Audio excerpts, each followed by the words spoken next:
Hello and welcome. I'm Victoria. I'm Serena, and together we're Femme Noir. This show is all about women, specifically film. We are going to review and analyze movies that are written by, directed by, or starring women, and we cannot wait for you to join us. Tune in and listen wherever you listen to podcasts, or join us on YouTube.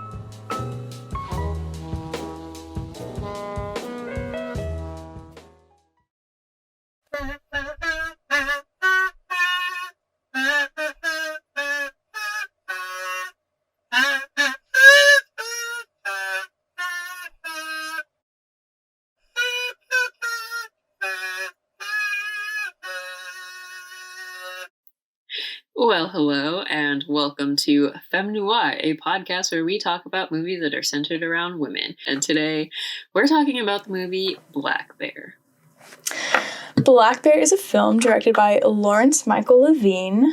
The plot follows a couple played by Christopher Abbott and Sarah Gordon, who entertain an out-of-town guest played by Aubrey Plaza, who is looking for inspiration in her filmmaking. The group quickly falls into a calculated game of desire, manipulation, and jealousy, unaware of how dangerously intertwined their lives will soon become. Synopsis courtesy of Letterboxd.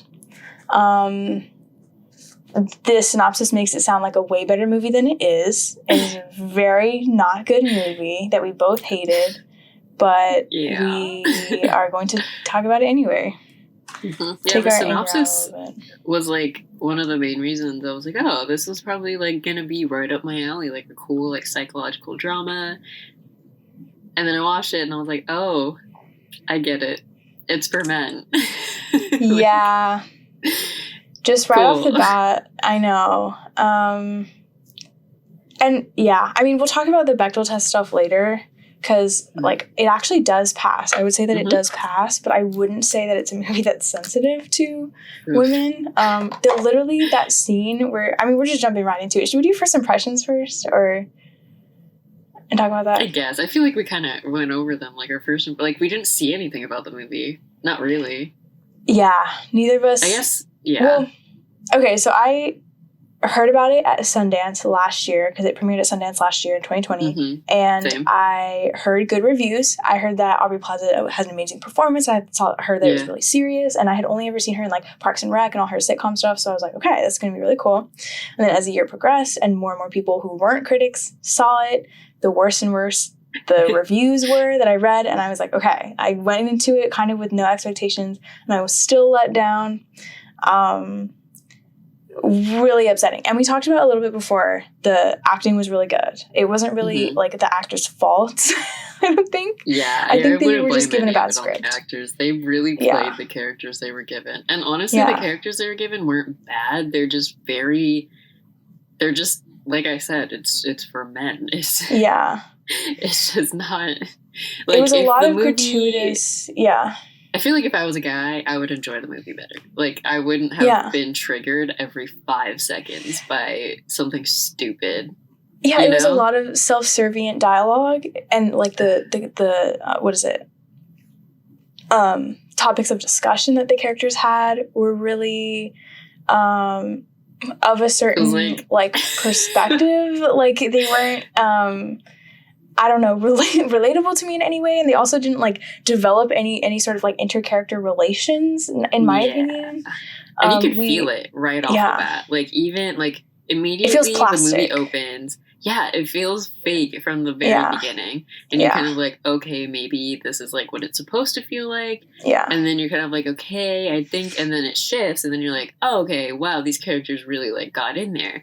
But like the dialogue from the very beginning is like so cringe. It's not great, because it starts off and she's like talking to the guy, and I guess she's lying the whole time, Aubrey Plaza's character, because he's like, oh, so you're like the filmmaker, and she's like, oh, what did Mike tell you about me? And he's like, nothing. She's like, oh, really? Like, nothing? Of course. And it's just like, okay. And then she meets his like girlfriend who's pregnant with their baby, right? And then she's like, oh, I like your jumper, and she goes, oh, thanks. And she like stops for a second. like, as if it's, like, a weird thing to say. She's like, sorry, I meant that as a compliment. She goes, no, like, that's great. I like your sweater. And then she's like, oh, I hate compliments. You don't have to do that. And then she's like, I love compliments. I hate that. Like, what? I don't understand. What, like, it felt like they were trying to create a tension there, which definitely, like, showed through, but it felt like the kind of tension that comes from, like, a person who thinks that this is what tension is actually like between two women, when in fact that's, like, not at all what tension is like.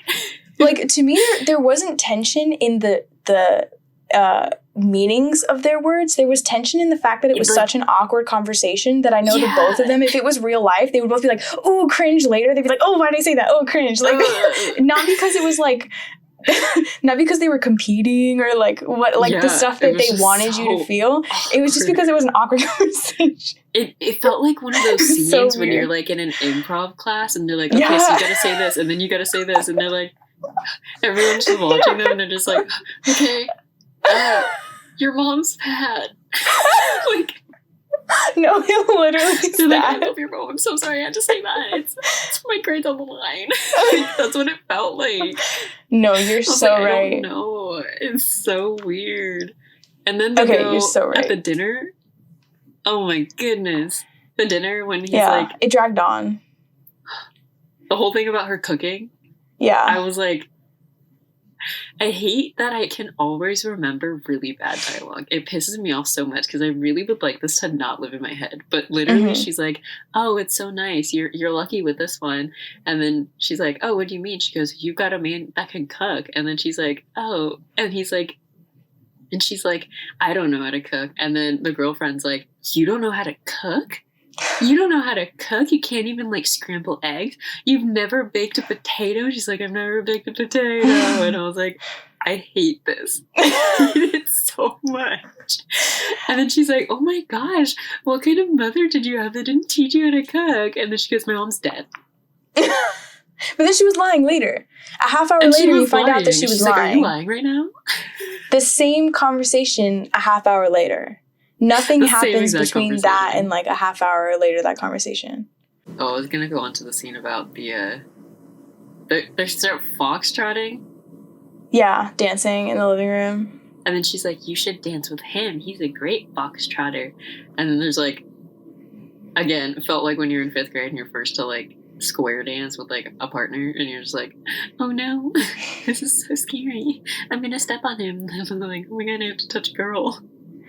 I guess it comes back to, honestly, we mentioned it before. I can't remember what one we mentioned it in, and we were talking about what it is that makes a movie a good movie. And for us, it was the plot.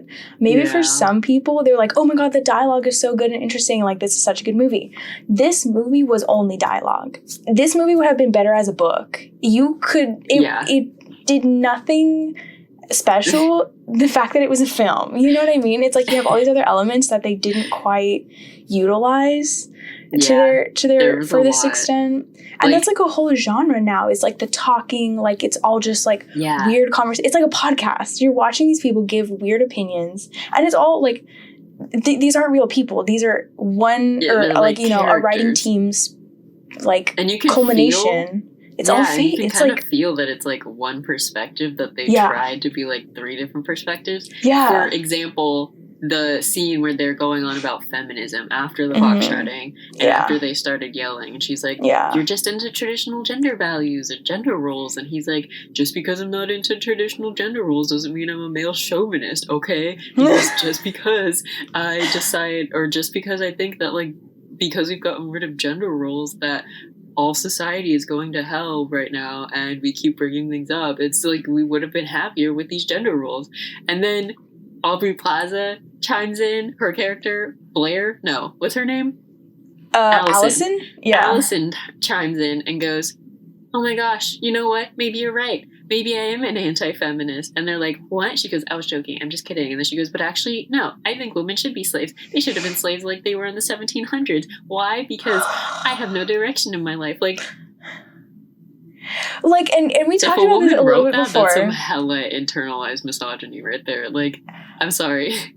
Yeah, and we talked about it a little bit before because you read a review about someone who totally trashed Aubrey Plaza's performance. Acting, but yeah. I feel bad because I'm like, I don't know, because I think they did a good job acting, but I really think that they were doomed by the fact that it was a shitty script. Like that how do you play that properly? Like how do you go back and forth from being feminist to non-feminist? And like honestly, I feel like she's the only one that maybe could get away with it. I can't think of a single other person that would piss me off. Like she's so ambiguous, and like she's so good at like being in the middle, and I feel like that character was supposed to be in the middle and ambiguous and like not really like one way or the other, forth, like trying to just spark some drama kind of a thing. Because like she was kind of mysterious, and then she went on that thing, and I was like, oh, so this isn't like you're just trying to stir some drama. Apparently, that came later in the film. Like I thought that was a start. I thought that was when all the drama was supposed to be happening with like the mind games and like the weird like manipulation and everything. And then part 2 happens, and you're like, oh, this is the manipulation part that they're talking about from the synopsis. I thought that was happening from the start. Okay, because then apparently what the twist ending is supposed to be is the fact that... Let me move my chair up because I look kind of short. That looks better. Okay, because apparently what the twist ending is supposed to be is that whole second part is her screenplay. Or that's what I took away from it. But... yeah, it's I'm sorry, but it felt like... like, what? Honestly, it's another... And I ranted about it in one of them about Tenet, and I can't remember if we kept it in or not. The fact that I was like, guys will make movies that are purposely confusing and purposely don't make sense, and they'll be like, you just don't get it. It's too deep for you. And it's like... And I was like, no, I got it. It just wasn't done well. Yeah, like it's like, not a good movie. I get what you were saying about making movies and the fact that it can be like really tolling on your emotional health because of all the manipulation that's going on. I got that. It was just not done that well. Yeah, and it's like, honestly, I feel like the second half of the movie could have been its own movie. If that was the movie, I feel like the movie would have been like infinitely better. But honestly, even that I feel like is problematic because it's like he was trying to be neo woke in the beginning with that whole like conversation about like anti-feminism and all this stuff. But then like the second part of the movie, I can't remember how long it actually was, but that part where she's like having a breakdown, he's manipulating her. The other girl thinks it's funny. I think guys need to stop making movies about girls and trauma and girls being manipulated and girls being victims. Like that shit just needs to stop because it wasn't cute. He never apologizes. He never gets what's coming to him. It's like not fucking cute to me. So I was like, and then he twisted like, she wrote it. Like that was her. Like this isn't misogynistic because like, she wrote it. But it's like exactly. It's like that's not cute and like also kind of dumb. I don't understand. Like an indie film major dude that thinks he like knows everything wrote this movie as his attempt at trying to give women a chance. Yeah. You know what I mean? I feel like you know what I mean. No, honestly, and it was that made Malcolm and Marie just so unwatchable because it was like one perspective, two sides of it, and just the whole thing was dialogue, and it was like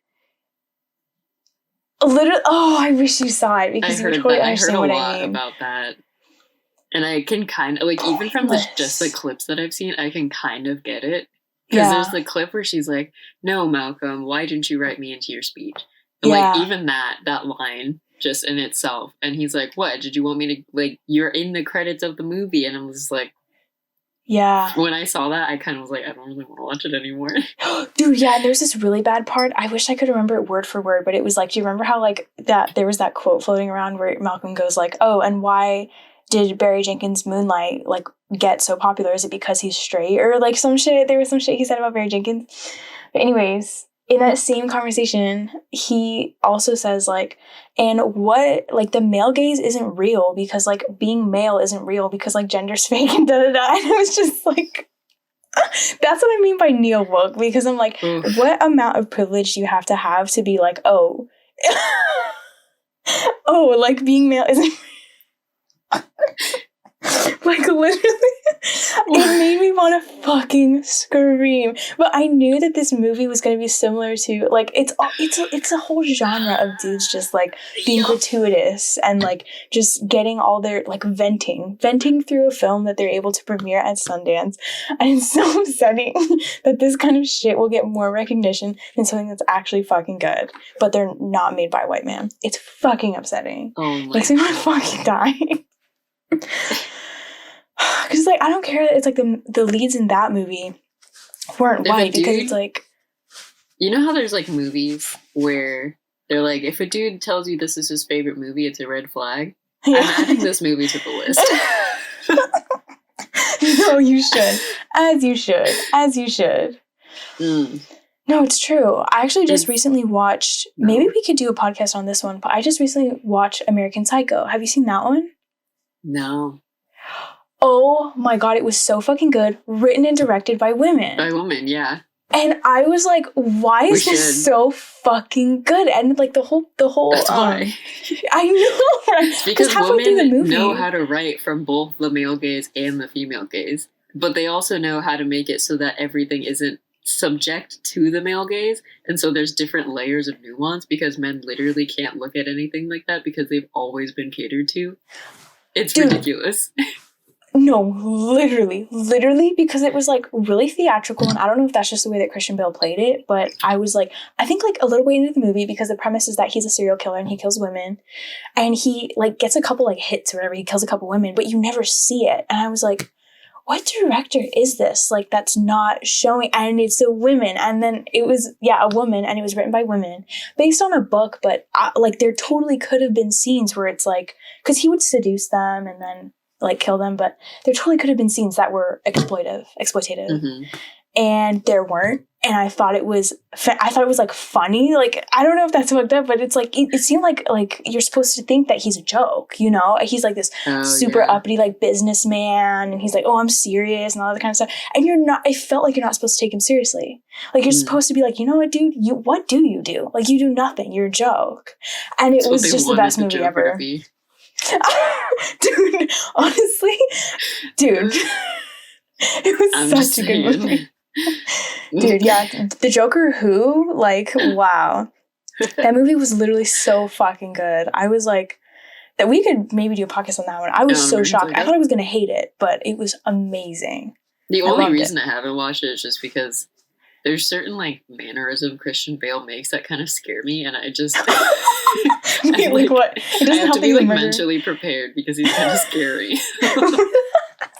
That's me with Tom Hanks. I don't know what it is. Like, even in his Batman movies, I was kind of like, oh, he's kind of scary. Like, every time I'm like, ugh. Oh my god. I don't know That's so funny. That's, like, a stupid reason, but it's a reason. No, you're valid. That's so valid. I don't know. If your fight or flight kicks in, this movie, like, there were maybe two things that I thought were good about this movie. It was the acting, Aubrey Plaza's acting, especially in the second part. But this other thing is, it's, like, a very specific thing, and Victoria knows what I'm talking about because we've, like, experienced it, is working on set, like, when you have not a big budget, or no budget, like, at all. Yeah. And, like, half of your crew is, like, stoned. You have, like, 2 hours to shoot a scene in, like, some random person's house that wasn't even, like, set up before. So one of your actors has to go to work. Like, this is due in, like 3 days' time. You start to edit it all. Oh, yeah. You're just like, okay. And then, like, the other half of the crew is, like, trying to get with each other. And you're just like, well, what's even happening right now? There's just like, there's two people actually paying attention. They made that feeling of this, like, indie film set in the like, retreat area so real with the freaking the two lesbian characters, the Asian one, when she's, like, talking to the other one and she's like, oh, like, they're smoking or whatever, and then her girlfriend comes and she's, like, the producer, but she's got, like, explosive diarrhea for some reason. And I was like, what? It was such a random thing to have in there, but I actually think that I enjoyed that part more than anything else in the movie. when they're going around and then they're like, where's Allison? I don't know where she is. And then she gets the coffee spilled on her. And she's like, oh my God, that was my fault. And then she comes out of the bathroom and then the one with explosive diarrhea runs past and she knocks her coffee over again. They're like, okay, well, I guess we're not doing pink anymore since that was my backup pink shirt. Now we're going to blue. Okay, cool, got it. They're still trying to find Allison. Meanwhile, Allison is drunk. And I was like, that's the only thing that I appreciated because I was like, so accurate. And then that was like the perfect rule of thirds joke with the coffee thing, because then later they're like halfway through, they're like, okay, we just have the last take of the movie to do. And he goes, okay. And he goes, are you doing okay? And she's like hunched over. She's like, yeah. And then she like runs off to the bathroom and she runs into this guy and he spills his coffee. I was like, why wasn't this movie a comedy? I feel like this movie would have been a much better comedy because those jokes are great. Those jokes, funny than the what. Were they placed in any, like, did we need it? No. But that's probably the only reason I finished the movie, if I'm being honest. I know, totally misplaced, like, because every time they would go back to being serious, I would space out. I was like, oh, this isn't important. You could probably cut out every single non-joke in the movie and you would know exactly what was going on. For a dialogue movie, like, it's pretty pointless dialogue. Yeah, like, honestly, and the only time they ever really mention what the heck the movie's about is the very, very end. When she's writing? No, not even that. It's right before Blair's character Allison's character finds Blair and Gabe in the meta world or whatever, and like their imagination, like screwing in like the boathouse or whatever, which is like the exact parallel to the scene that we saw earlier when it was Gabe on top of Allison. And then like right before that, Gabe and Blair are sitting on like the boat thing, the boat dock or whatever, and they're sitting there and she's like, oh, that was a great like scene, like you did really good today. This movie's gonna be really good. And then he goes like, thanks, but I feel kind of bad about it. And then she's like, yeah, and he's like, it's not really like what we did, but like how we did it. And I was like, that's it. You didn't even carry that theme through the whole movie, and you're just gonna tell it to us right now. Like, that's supposed to be the theme of the movie, is that like you're dealing with the emotional trauma of the fact that you manipulated people, and it can be hard because she's your muse, but you're also emotionally manipulating her to get what you want in order for your art, end quotes, art. And I was like, that's dumb. I don't like that. I was like, that's so dumb. I don't like that. I refuse to accept that. Like, it would have, like... Honestly, you could have given that like idea to pretty much any other movie that's ever been written about Hollywood. Like, we saw Black Swan, right? Yes. Did it so much better. Honestly, I know, and it's a bummer because honestly I was not a fan of Black Swan 2 just because of that. I was like, wow, this whole movie is about her. And that one bothered me too because it was like her manipulation. Yeah, and like, but it equated stuff like sex and stuff to like her being evil and her like going to hell, and then she has like a wet dream about Mila Kunis, and then like that equates to her being evil and going to hell, and I was like, I don't like this shit. This is so like like Christian, like whatever, dude. These it's like very weird. Like, I forgot that we were still in like the 1800s. Okay, whatever. Yeah, it's just like we've seen it before. It's not like you're doing anything new just because you're trying to do it in like a neo-woke way. It was so And then like those themes didn't even carry through the movie. Like, it's just the second part of the film. And then why would you make a woman be the writer of that? Like, what was the reasoning behind that? Was there any reason to that? Or was it just because you were like, okay, this character could be played by a man or a woman, so I'm just gonna cast a woman because I can? Like, okay, that's fine. I know. I don't know. Kudos and it's like, to her. She got the part. Like, I don't want to say that like movies have to have like 3-act Hollywood narrative structure. I don't want to say that they have to like conform to certain standards or like instruct morals or, you know, conform to expectations and that kind of stuff. maybe it just is like personal experience. Like I've just seen this too much, like these themes and these ideas coming from people that are sexist that I've like encountered in my classes and I've encountered in real life, and I've seen them relate to stuff like this. I've seen them say these sorts of things, and so now I like equate it with it like leaves a bad taste in my mouth when I see this kind of stuff, and also when I see it get like acclaim. Yeah. That's just upsetting to me. So, like, yeah. I don't know. This movie didn't really have any reason to be acclaimed because even if they were going to do that, we've seen it before done way better. Way less campy, way less cringy, with like, and without the love triangle, like. I know guys love it when girls are like obsessed with them and like fighting over them. Yeah. Okay. Fine.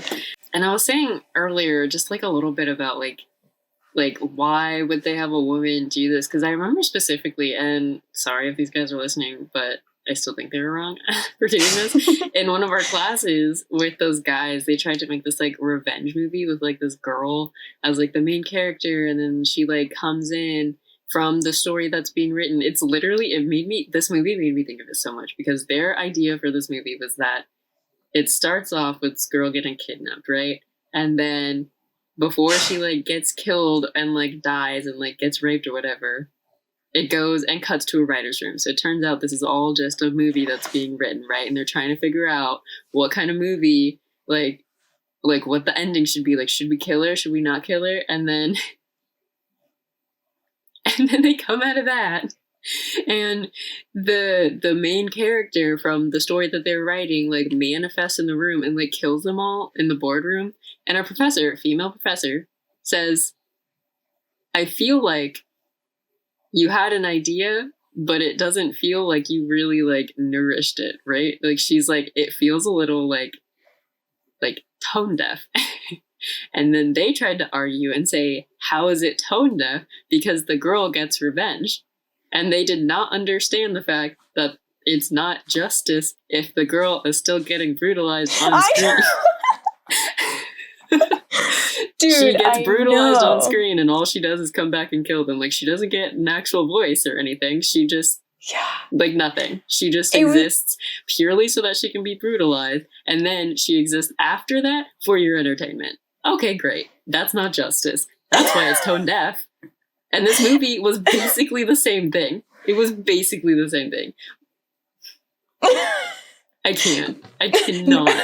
It stings extra hard because I remember that professor during one of the lectures, she said that she wasn't a feminist. And she's like, yeah, I don't really believe in feminism. So for her to say that was sexist, girl, you have to really fuck up. Oh my goodness. And they literally spent like 20 minutes of our time trying to argue how they were being inclusive and whatever. And we're like, okay, so obviously you're not going to listen to any of the women in this class. That's fine. Sure, you go ahead. White dude that looked exactly like Gabe in this film. He literally dressed exactly the same. Girl. I know. The director's outfit. Oh my gosh. When I was watching this film, I actually literally got flashbacks to that scene. And I was like, this is that film class. That's why I bring up movies like American Psycho, because I'm like, it's not even about the subject matter, like, necessarily. Like, I would say that, like, it, like, maybe that's not my personal favorite movie to watch, but a movie can exist with that subject matter that's not offensive in that same way. You know what I mean? Like, so I'm like, it's possible, you're just not doing it. You're saying, like, oh, it's bad to do that while showing that you're doing that. And I think that we talked about a little bit in Promising Young Woman as well, that you were like, oh, they don't need to show the rape scenes. Why do we have to watch the actual rape take place? Yeah, and I think we talked about it in the other one that we did too. We talked about it a little bit in Antebellum because they had so many rape scenes in that one. They were like, you didn't need to show like, okay, I know. Like, are we done here? Like, you don't have to actually show that for it to be, like, I don't know, a successful movie, in my opinion. Or at least, it's like you can allude to bad things without actually having to brutalize the actresses or have them go through someone else's trauma, because that's kind of, like, that's not okay. Like, it's not creative. I'm like, be creative a little little bit. Quentin Tarantino. Yeah, Kill Bill. That's true. I haven't seen a lot of his movies. I haven't even seen his movies. I kind of refuse to watch them. But I do know that the actress in Kill Bill, he, like, literally would, like, manipulate her emotionally and, like, physically in order to get a performance out of her. Yes, in real life. For those movies. And that one, Shelley Duvall from The Shining. Yeah, that's another one. Same with in the girl with the dragon tattoo. Really? She would, like, there's like an interview where she's like, yeah, I would literally have, like, bruises all over my body from how intense those scenes were. No way. And it's like, that is so scary. That's not okay. That is so fucking scary. No, honestly, because that scene was scary. Like, in Girl with the Dragon Tattoo. That shit was hard to watch. This movie even tried to allude to the fact that, like, women often, as actresses in Hollywood, don't get the same treatment as men. And they does it with some stupid quip from Aubrey Plaza in, like, the first 2 minutes of the movie when she's like, yeah, I was an actress, but now I'm a director. And he's like, oh, what do you like to do about directing? You're like, why don't you act anymore? And she's like, oh, I don't know. It's kind of maybe just because people didn't, like, hire me. And then she says, I kind of like it better, though, because now at least I can eat cookies.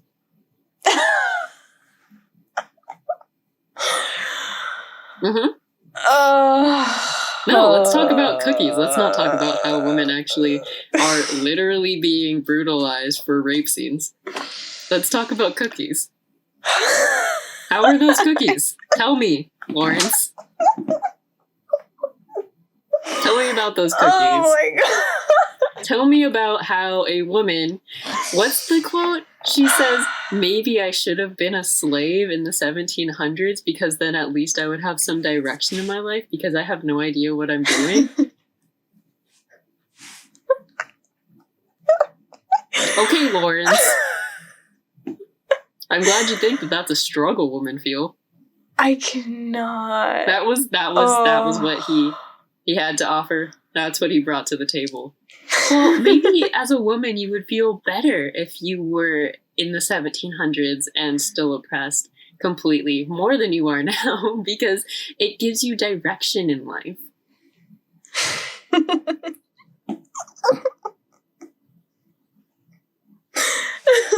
Bro. I cannot. I literally cannot. Seething. What in the world? It's like, oh, you gotta laugh to keep from crying. Like, oh, I would have like, punched this guy in the face. I want to just take him out back, you know? Yeah, like, I know. What were you thinking? Dude. Oh my goodness. There's not even gonna do anything if I beat him up. You're just what? There's not even gonna do anything if I were to beat him up. Yeah, the damage is done. Oh, well, that makes sense. You're a woman. Yeah, I know, right? Of course you were mad about that. You get offended so easily. Why are you so sensitive? Bro. My eyes could not roll back farther into my head. Like, who are we? Who are we fucking today? Yes. Well, obviously it's Baco. There's Baco and there's Gabe. Those are, like, the two men that have actual lines in this movie, I guess. They're like, they do something for the plot. Yeah. They have names. They have names. So, yeah. And then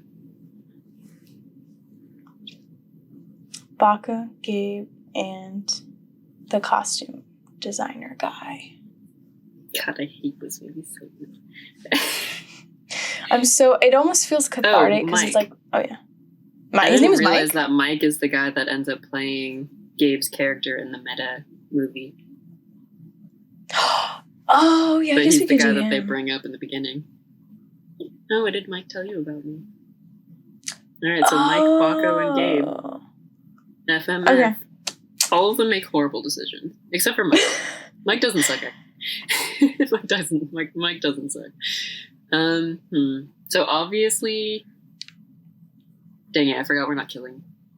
I was about to say, I'm like, obviously kill Gabe. Yeah, obviously kill Gabe. I was thinking the same thing, and I had to stop myself, and I was like, wait, we don't kill. I'd friendzone Baco. Because I don't know, he kind of gives off, like, friendzone guy vibe, like the guy you would friendzone, like, I don't know. He just kind of gives off those vibes. They wrote him to be friendzoned, basically. Yeah.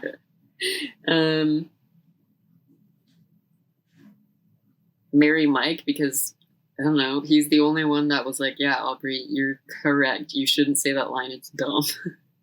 Thank you, Mike. Mike writes. Thank you for your contribution. And then I guess I would just screw Gabe, because I have to, I guess, for the purposes of the game. I think I'm actually going to take a page from your book, and I'm going to friendzone Gabe, but the type of friendzone where we're not friends. That's what Baco is. That's so funny. Okay, so I'm going to do that. Maybe fuck Baco, and then marry Mike. For that reason, that he, you know what, he didn't really do anything wrong. He was kind of just minding his business. Yeah, he stayed in his lane, so he did speak up once. That. Yeah. He helped Aubrey out. Allison out a little bit. So, yeah. Solidarity. So specifically, I know, that was almost painful. I hate it when we hate the men and then we have to do this, but I'm like, we have to do it for women's rights. Like, we have to reverse the sexism. Specifically for Bechdel's test, I wanted to bring up just we talked about a little bit the fact that they are like, oh, here's how women suffer, and then they make her suffer. But also just specifically the fact that she had to be, like, naked. That shit sucks. I hate that. Yeah, I hate that. I know. It's stupid. It sucks when girls are naked and it's not, like, sexual. But then even sometimes when it's sexual, it's like, we talked about this a little bit, I think, in one of them. Like, does it even need to be sexual, and how that's, like, kind of a cop-out and stuff like that. Mm-hmm. But, yeah, I think that it's unfortunate when they feel like they have to, like, make her naked to shock or to elicit an emotion from you. Or to show that she's in the middle of a breakdown, which we've gone over before. Yes, we talked about this. Yes, yet again. It's like she would have like 10 layers on. And basically naked in order to show you that she's gone through a breakdown. Wonderful. Yeah. Great job, Lawrence. Never seen that one before. No. That I just wanted to bring up because it does pass the Bechdel test. It does. Yeah, technically because she and the wife have test. Conversations, about non-men related things. But to me, it was not. It's just a megaphone for men. Movie. Yeah. They're basically just puppets for men to say things that they wouldn't be able to say if it was a man. Yes. They're like, oh, but it was a girl, so we can't get called out. Yeah. It's like, no. Yeah. So I'm just not coherent right now because it's just like the rage thoughts. Like I wish I could have like more coherent thoughts. But maybe someday I'll probably talk about it in a different one. I'll reference back to this one. Yeah, and be like, we'll probably bring up this movie because it was that bad. Yeah, it's like the perfect example of everything that we talk about on this podcast. That we're like, this literally exists and people praise it. Yeah, like it like exists, our new people scale. praise it, and like no one thinks twice about it. Yeah, our new rating scale is going to be from Black Bear to Portrait of a Lady on Fire. Oh my god, Portrait of a Lady on Fire! I'm gonna watch that movie. I need some female gaze in my life. I know. I need to watch that as like a Like a chaser. Keep watching like that. I'm watching Birds of Prey. I'm going Birds to of Prey for sure. soak in not being seen by men. I don't want to be perceived by men. Yeah. Do not perceive me. Do not look at me. Do not speak to me. Do not touch me. Get away from me. You do not exist. It's true. This is my world. This is a girl's world. You are no longer have a place in it. It's bad vibes in this episode today. It is bad vibes only. I can't. The last time I was this upset about a movie, and I don't even think I was as mad at that movie as I am at this movie, but it was that movie we watched at the drive-in. Oh, we still have to do that. Well, that one was directed by a woman, so we have to rewatch that and we could review that one. I would rate that one higher than this one, though. I would. That one was watchable. At least it was, like, watchable. It was equally, plot-wise, as dumb, but at least it wasn't, like, oppressive. Yeah. I know. What? Ugh. No, honestly, yeah. Okay, so what would you rate this movie? So would I rate what would you movie? rate Black Bear? Yeah. I know we said we would rate it a 1 if we didn't finish the movie, so I guess that makes us like a 1.5. Because I finished 1.5. It, but it sucks. Same, 1.5. I almost stopped watching the movie, but I did finish it, so. Me too. I wanted to stop. Take a break. I had to take a break. Yeah. Yeah. Solid 1.5 for that one. Mm-hmm. I also rated it 1.5 out of 5 on Letterboxd. Good. Yeah. It has an average 3.5 rating on Letterboxd, which is pretty low. But, well, it's out of 5. So for that, it's pretty high. It's more than I guess, half. Yeah. I don't know what things generally average on Letterboxd. Well, that's just like in general. Like if this was like a 70 on Rotten Tomatoes, like what impression would that give you? To me, that would be high for this movie. What is it? Oh my gosh, can you check? I guess it would be high, but I've hated movies that are like rated 70. Like definitely if it's rated 70, I'm just kind of like, yeah, it could go either way. Yeah, it could either be it's either really good, and it's just subject to like bad reviewers, or it's just genuinely like the worst. Yeah. Because I've seen movies that are rated 70, and I'm like, this movie's like amazing. And then I've seen movies that are rated 70, and I'm just like, yeah, no, this is a butt. This movie sucks. Yeah. And then I'm like, why'd they even give it that high? Yeah. Well, I have some recommendations for y'all, and I'm sure you can probably guess which one I'm going to say first. Yeah. If you liked Black Bear 2020, directed Lawrence Michael Levine, you will enjoy Malcolm and Marie 2021, directed by Sam Levinson. Basically the same thing, except less settings, because it's all just in a house, and less colors. It's all in black and white. So and there's more than one black person. Yeah. At least the boringness is racially inclusive. So okay, so the second movie I have to recommend is I'm Thinking of Ending Things, directed by Charlie Kaufman, which also came out in 2020. Not a fan of that one. Again, it's another trippy, existential, very heavy in dialogue movie. That one was a lot more interesting visually. And I would say that the narrative was also structured and it kept me really interested. But again, these, in my opinion, would be better as books. And this one, I know Thinking of Ending Things was based on a book. So I don't know. Or maybe I'm just a nerd because I really like to read. So I'm like, those would be better as books. But those are the ones that I have it literally would be so much better as a book. Yeah. Like if it was a book, it'd be interesting. Be interesting. Yeah, it would be interesting. I'd still be pissed, but yeah, because like I'd be able to like make up my own images, and they wouldn't be those images. Yeah, they wouldn't be the same images. Yeah. I would skim over the part where he writes, "She's drunk and naked on the cabin floor." Yeah, I'd be like, I pretend I do not see it. In this random girl's lap.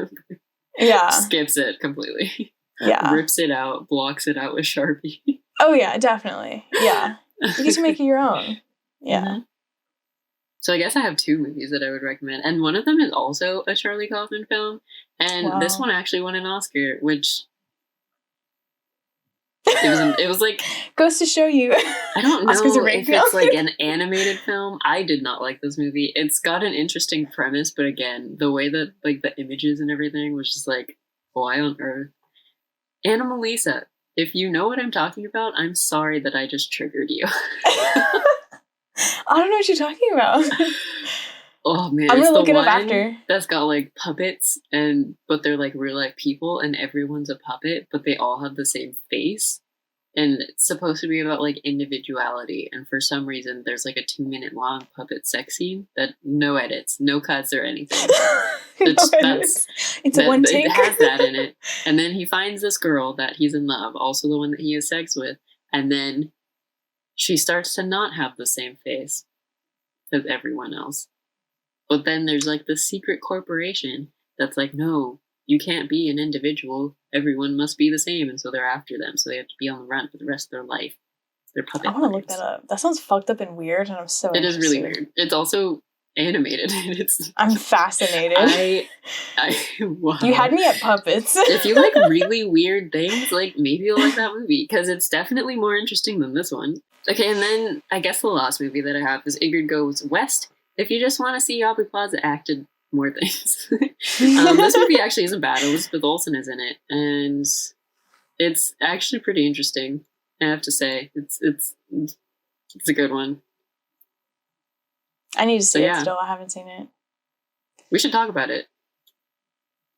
Yeah. You should watch it and we should talk about it. Because when I watched it, I was making boba at home. So I wasn't like really paying that much attention to it. But like the overall plot is really interesting. Like just like the premise of the movie is basically Aubrey Plaza plays this girl that like loves this like influencer from LA and like creates in her mind that they're like best friends. And so she moves to LA to meet her and stalk her in person and become best friends with her. And then like tries to become her. But then like obviously things happen. That sounds great. That probably doesn't things happen. But it's just great. Like it's interesting. I would watch it. Like it's interesting. You would probably finish the movie. It's watchable.